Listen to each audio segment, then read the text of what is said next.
தற்குறியா?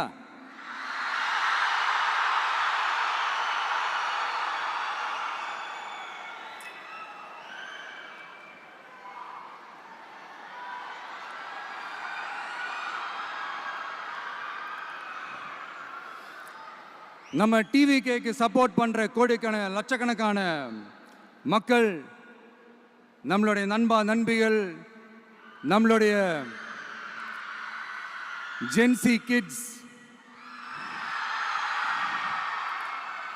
எல்லாரையும் தற்குறிகள்னு சொல்லி வாங்கி கட்டிக்கிட்டு இப்போ அவங்களாம் தற்குறியெல்லாம் கிடையாது, அப்படிலாம் அவங்கள கூப்பிடாதீங்க, அவங்க சங்கிகள்லாம் கிடையாது, அப்படிலாம் அவங்கள கூப்பிடாதீங்கன்னு சொல்லி ஒரு குரல். யாருடா அந்த குரல் அப்படின்னு பார்த்தா, இப்போ ரீசண்டா அறிவு திருவிழான்னு ஒன்று நடத்தினாங்கல்ல, சாரி அவதூறு திருவிழா.